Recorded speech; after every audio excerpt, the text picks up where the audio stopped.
Hi, Andre here from the theMSAG team. This video in our interview series covers a popular question and a hot topic for interviews, junior doctor pressures. Let's explore some of the current challenges that you will likely face as you start your career in medicine. Timestamps in the description below.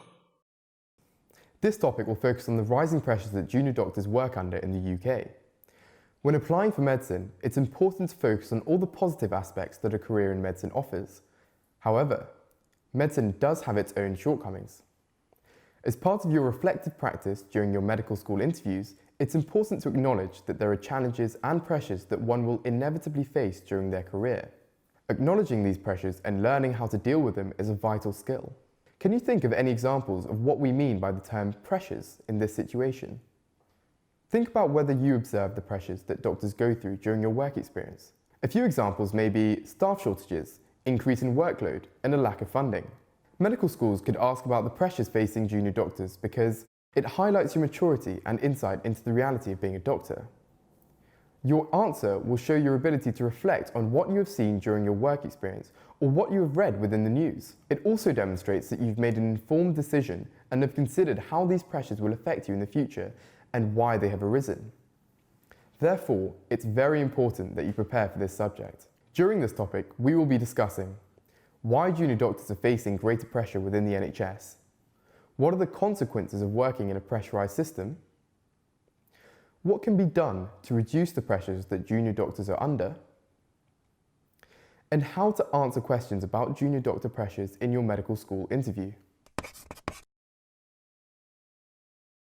Our amazing NHS has been around for 70 years now, and as time has progressed, medicine has led to new discoveries, treatments, and provided a better quality of life to patients. However, the NHS, and specifically its junior doctors, are increasingly facing pressures as a result of many social and economic changes. So, why do you think junior doctors are under more pressure?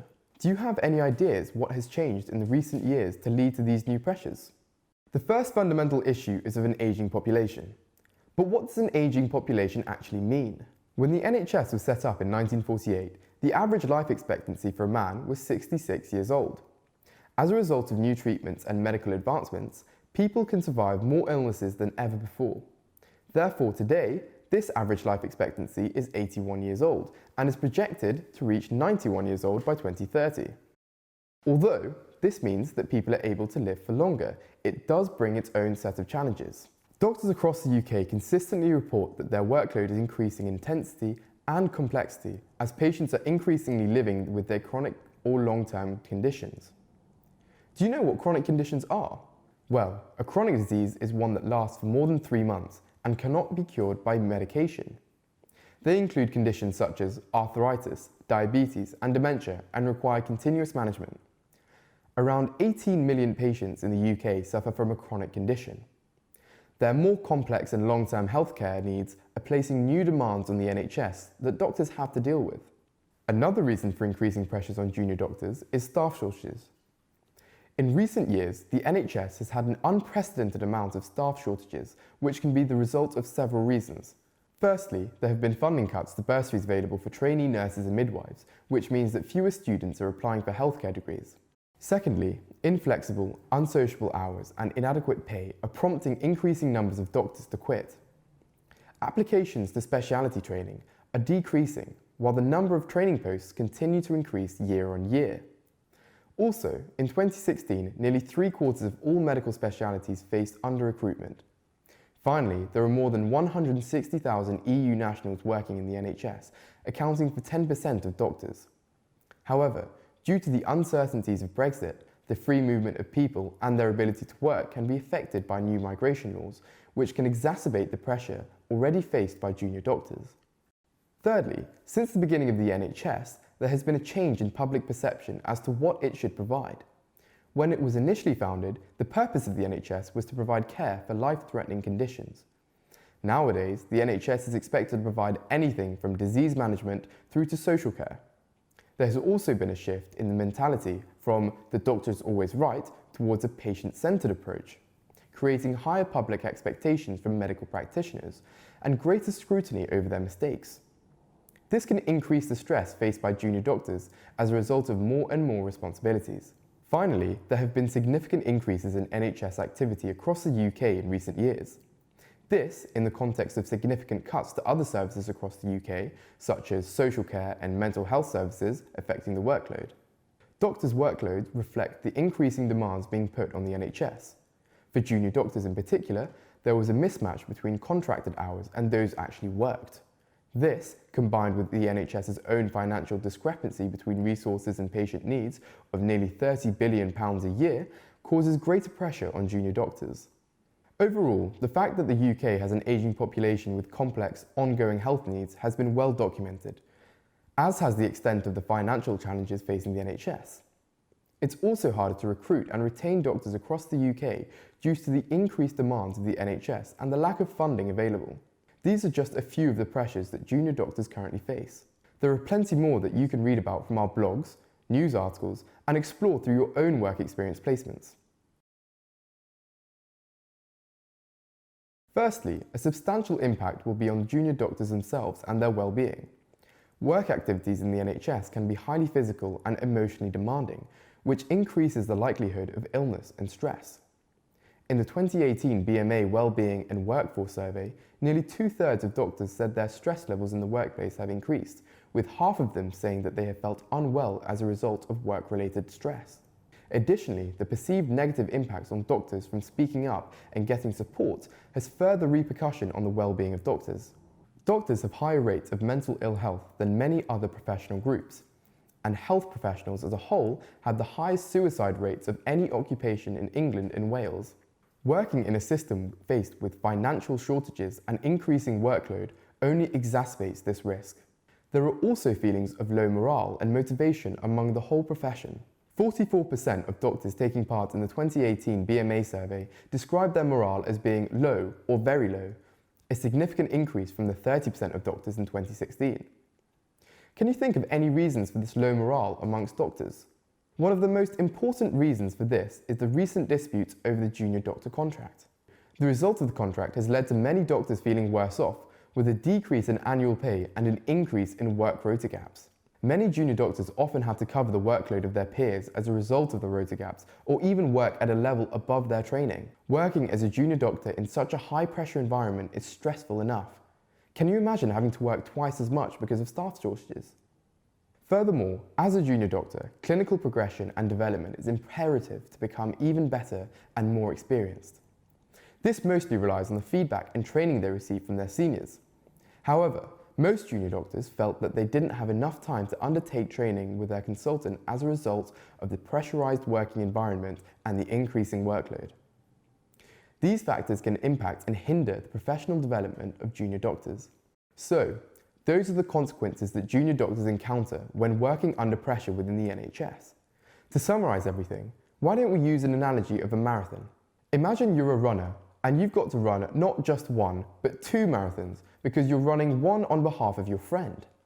On top of that, you're unwell, lacking morale, and you're not coping with the stress. Lastly, you feel like you haven't had enough time with your coach to train for this marathon. This is similar to all these challenges and pressures facing our junior doctors. However, consequences of a pressurized NHS are not limited to doctors. Overworked, stressed, and unsatisfied healthcare professionals have a significant negative impact on patient care and well-being. 84% of GPs say excessive workload is preventing safe delivery of care, and this is forecast to get worse. Based on current trends, millions more patients will be waiting for longer than 4 hours for treatment in A&E, and there will be dramatic rises in the number of people waiting at home for non-emergency elective procedures. Furthermore, 70% of doctors in the 2018 BMA survey believe that this has become more difficult for patients trying to access NHS care as a result of the lack of staff and resources. Therefore, the consequences of working in systems under pressure not only impacts junior doctors themselves, but also affects patient safety, quality, and access to care. So far, we have discussed the amount of pressure that junior doctors currently face.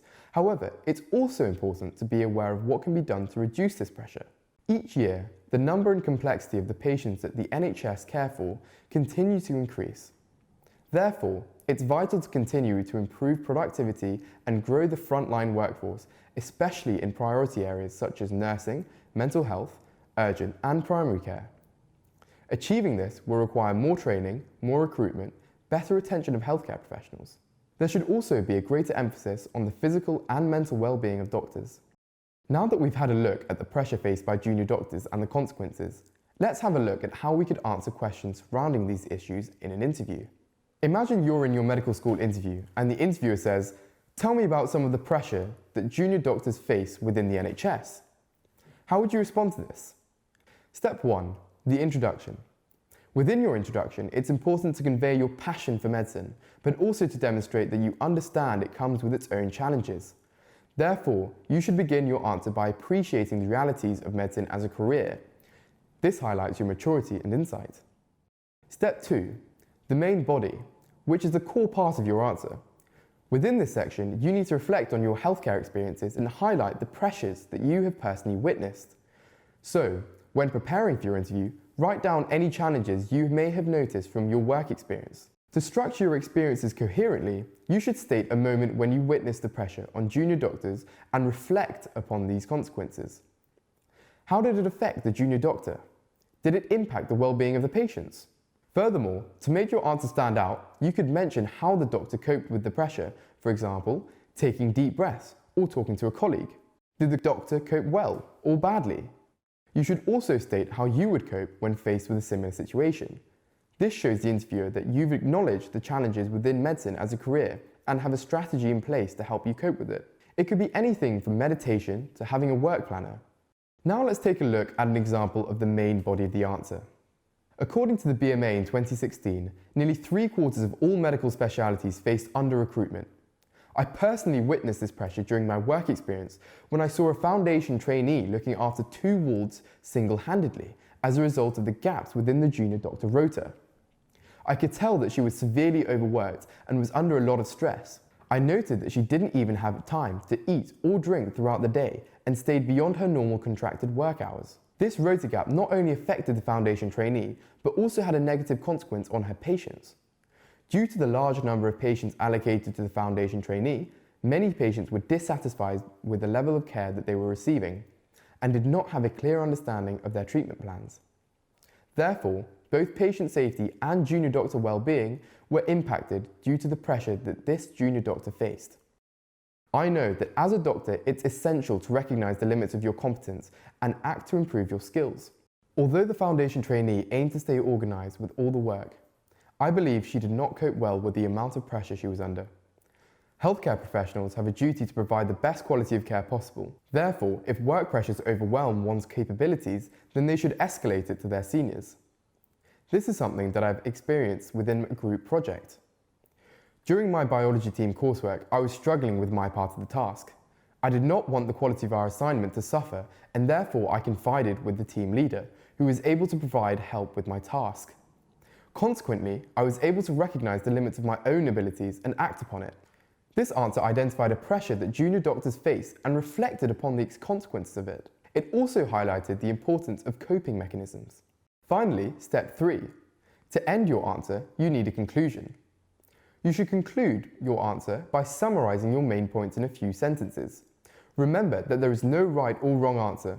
The interviewers are looking to see if you have a rational thought process and can reflect upon the things that you have witnessed within your work experiences. Well done, everyone. You've made it to the end of this topic. During this topic, we discussed some of the common challenges that are faced by junior doctors in the NHS today and the consequences of this pressure on junior doctors themselves and their patients. We have discussed some of the strategies being employed to help junior doctors deal with these growing pressures.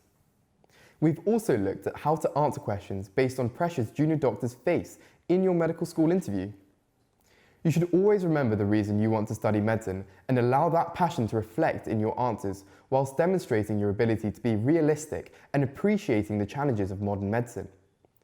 Although there are quite a few pressures that doctors have to deal with on a daily basis, if you're serious about a career in medicine, you'll definitely rise to the challenge. Thanks for watching. Hopefully now you have a better idea of some of the challenges to expect as you begin your medical career, and how to approach this topic for your interviews. If you found this video helpful, please leave a like, and if you want to see more medical school admissions content, then subscribe to our channel. We put out new videos every week. Best of luck on your admissions.